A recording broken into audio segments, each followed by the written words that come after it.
Hi guys नमस्कार ମୁଁ ଆପଣଙ୍କର ମୁନା ରାନୀ ଏକ୍ସପ୍ରେସର ମୁନା ଖାଁ।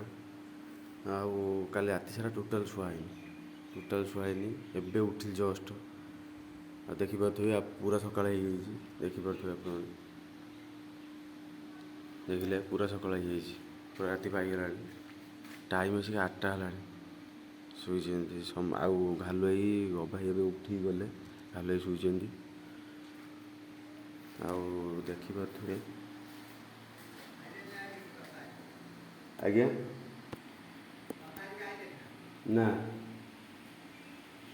ଜଣେ ପଚାରୁଥିଲେ ସେ ଲୋକ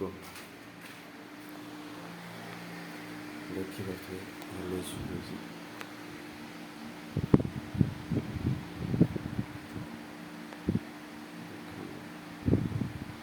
ଏଇଟା ଶୋଇଛି, ଏଇ ଶୋଇଛି ସବୁବେଳେ ଦେଖିପାରୁଥିବେ ଘାଲୁ ଭାଇ ଶୋଇଛି, ବର୍ତ୍ତମାନ ବି ଶୋଇଛି। କାହିଁକି ଜାଣିଛନ୍ତି ରାତିରେ କାଲି ରାତିରେ ଶୁଆ ହେଇନି? ଦେଖନ୍ତୁ ଚାଲି ଆଉ ଦେଖିବା କାହିଁକି ଶୁଆ ହେଇନି। ଗୋଟେ ମାନେ ଏମିତିଆ ଜିନିଷ ମାନେ ମୁଁ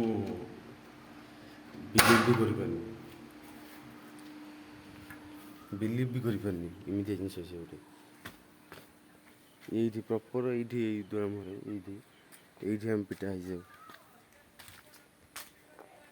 ଏଇଠୁ ସେ ଉଠିକି ଯାଇଛି ହେଲା, ଏଇଠୁ ସେ ଉଠିକି ଯାଇଛି ଏଇ ଦୁଆର ମୁହଁଟେ, ଏଇ ଦୁଆର ମୁହଁରେ ଉଠିକି ଯାଇକି ସେ ରୁମ୍ରେ କାନ୍ଥ ଆଡ଼େ ଦେଇକି ଚଢ଼ୁଥିଲା ମାନେ କୋଇଲ ମାନେ ବେଡ଼୍ ଉପରୁ ଚଢ଼ୁଥିଲା।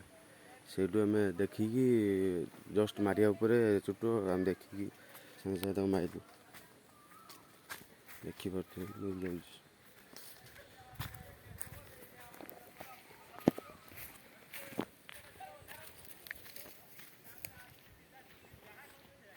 ଆଉ ଗାଇଜ କାଲି ରାତି ଏତେ ଜୋର ମାନେ ଶୋଇତେ ତାକୁ ପିଟିତେ ସୁବିଧା କରୁ ରାତି 1 2ଟା ହେଇଗଲା। ଗୋଟେ ହେଲା ଶୋଇଲା ବେଳକୁ 3ଟା, ଆଉ ଉଠିଲା ବେଳକୁ ଏବେ 8ଟା 9ଟା ହେଲାଣି। ସରିକି କୁଆଡ଼େ ଗଲା ସେ ଜନ୍ତୁଟା, ଏଇଠି ତ ଥିଲା। ତାକୁ ଆମେ ଏଇଠି ରଖିଥିଲୁ ଏଇ ବାହାର କତିରେ, ତାକୁ ବୋଧେ ସକାଳୁ ଉଠିକି ନେଇଯାଇଛନ୍ତି। ଦେଇ ଏ ଚିତି ସାପଟା କିଏ ନେଲା? ଚିତି ସାପଟା ଯେଉଁ କାଲି ପିଟା ହେଇଥିଲା କିଏ ନେଲା? ଚିତି ସାପ ଘରେ ମରା ହେଇଥିଲା ବା।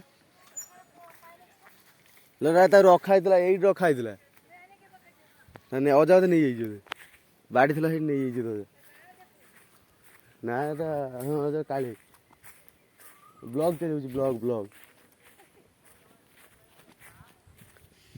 ଦେଇ ପଚାରୁଛି କାହାକୁ ଦେଖାଉଛି, ଦେଇ କହୁଛି ବୋଧେ ଭିଡ଼ିଓ କଲ୍ ହେଇଛି ବୋଧେ। ଓଡ଼ିଆ ବ୍ଲଗ୍ ବୋଲି ସେ ଜାଣିନାହିଁ, କାରଣ ଟିକେ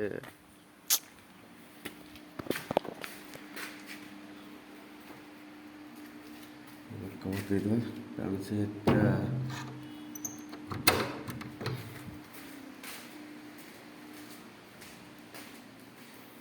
ଦେଖିଥାନ୍ତେ ଆପଣମାନେ, କିନ୍ତୁ ସେ ଅଜା ନେଇଯାଇଛନ୍ତି ତାକୁ, ସେ ସାପଟାକୁ ନେଇଯାଇଛନ୍ତି ଅଜା।